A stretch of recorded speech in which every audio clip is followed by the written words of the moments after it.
welcome to this, and as the title says, this is my review of WWE's Starrcade The Essential Collection. I don't know how essential the collection is, but the DVD is pretty damn good. I will admit that. It's a pretty good little set of matches and such, and I was pleasantly surprised, particularly with the documentary version. The documentary is short. I'm sure some of you are already aware of this, but if you have not picked this up yet, the documentary is maybe an hour, probably a little less, and but I thought it was pretty good for what it was. I don't think people do you really need a 2-hour documentary on Starrcade? I don't think so, because at some point you're going to get to, 94, 95, 96, and you're going to start rehashing the same stuff that everybody already knows, and it's just going to become, blah. It would not have worked in my opinion. I know a lot of people have complained that the documentary was too short, but I myself didn't really feel it was too short because I think they covered most of everything, and I was pleasantly surprised. There wasn't a lot of revisionist history, which we get from the WWE all the time, but that was not the case with this. They did a pretty good job. If you've not seen it, pretty much this is played out like a almost, it has a feeling, while it's not exactly like this, you get the feeling that it is a WCW or Jim Crockett promotion documentary on Starrcade, meaning that I don't think there's anyone on this on the documentary portion that you would say that's a WWE or WWF guy. It's all, it's Ric Flair. Ric Flair has a big part. Dusty Rhodes, of course. Tully, Blanchard, Arn Anderson, Animal. Who else did they have on here a lot? They actually bring Jim Cornette. Some interviews I'm guessing they had on file from Jim Cornette. They had him talking about. Who else did they have on there? They actually had one of the Crockett's. Can't remember who. Also, the people from Greensboro, from the auditorium in Greensboro, who they were talking about as far as business and that aspect of it went. It's a pretty good little documentary, I felt. Not as probably in-depth, as I said, as probably some people would want it, but I think that a lot of the in-depth stuff has been run into the ground, and so this was just about Starrcade, and I think any more than maybe an hour would have kind of gotten old and dragged a little bit. But some people would probably disagree with that, but the documentary portion I thought was pretty good and pretty well handled, and it didn't feel like the WWE doing a documentary on Starrcade. It didn't feel like that. It felt it felt even more, how can I put this? The way that the rise and fall of ECW felt very much like almost like an ECW documentary that was done by ECW, because all the ECW guys were on the documentary. This feels even more like a WCW or Jim Crockett Promotions documentary in some regards because of that. But it was pretty good, not great, but it was good and gives you a good kind of overview, getting you probably set up for the matches, so that was good. And then we have the matches themselves, and the matches were voted on by the fans, much the same way that last year's TNA's Best of 2007, and TNA, where is the Best of 2008? I actually liked the 2007 DVD for what it was, and it would be nice to have a 2008 DVD, because I think that would actually be better, and I know a lot of people actually bought the 2007 DVD, so I'm not sure why you wouldn't want to come out with another one, but anyways, that's just me. So there is a lot of odd things on here.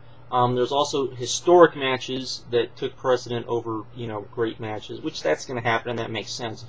But not probably the definitive or the essential collection, I would say, as there's definitely stuff on here I was like, right off the bat you have Roddy Piper versus Hulk Hogan, which is a big historic match, but let's face it, it's and I had forgotten how much the fans were into it, and so I've rated the matches and they're on the side, so I probably gave it a little higher than probably it should have got. But I forgot how into it the fans were, even though the match sucks. But anyways, there's stuff like that.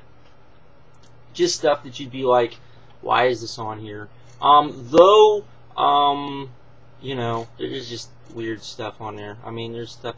Though I will say this, that Starrcade 89 got a very good showing, even though I would not say that it's one of the better Starrcades, even though it got a pretty good showing on this DVD.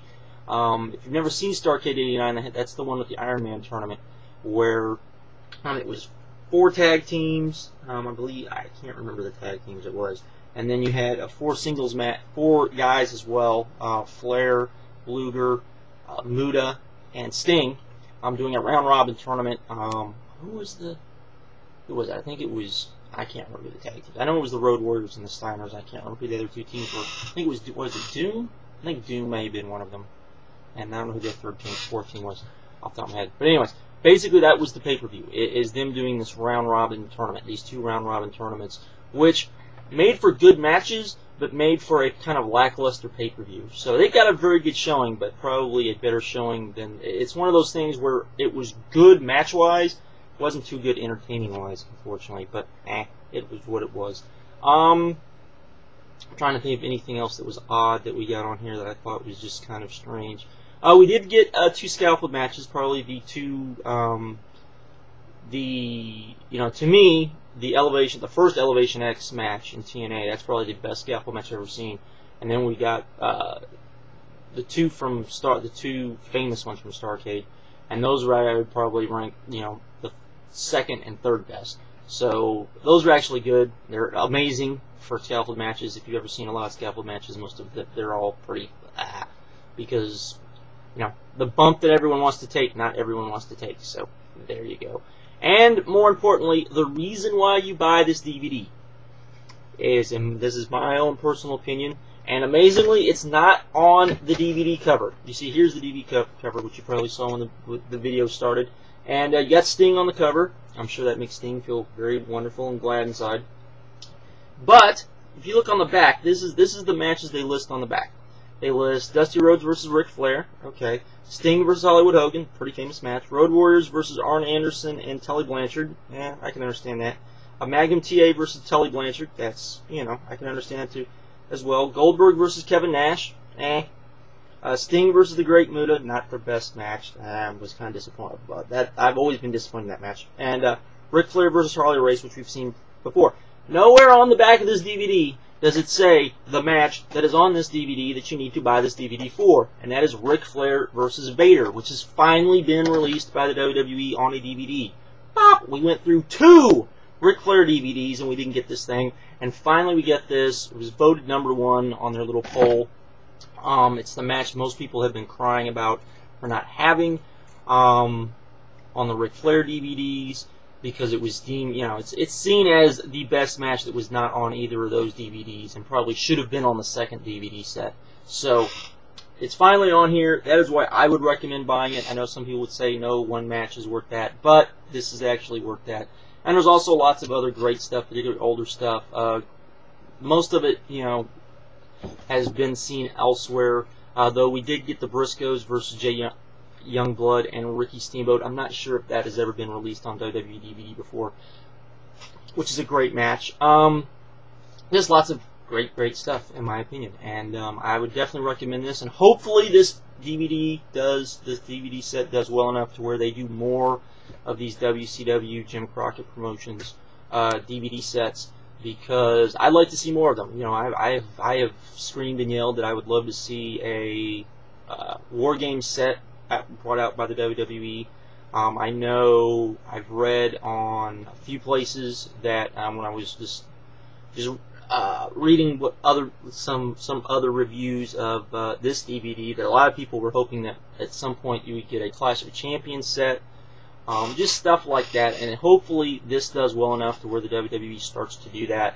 And also hopefully if they do a documentary portion, they do it like they did this one, because this was actually, while not the best documentary, I will freely admit I liked the way that they did it, and I'll give them credit for that. And there wasn't a lot of revisionist history. There was, of course, because WWE is allowed, because they have everything, to rewrite history in a lot of regards. But other than that, that's it. I give the DVD set an 8. out of 9. For those of you that have never seen one of my DVD reviews, I'm very hard when it comes to compilations, because to me compilations should be amazing right off the bat, and when they're not amazing right off the bat, then I'm kind of critical. But this has a lot of good stuff on it. The stuff that isn't good, I know why it's on there, but still, there's a lot of good stuff, a lot of great stuff, to be honest, and I think enough to warrant a buy. And like I said, Ric Flair versus Vader, that to me sold this DVD. So with that, I am out. Hopefully you guys have a good day whenever you see this, and I am out later.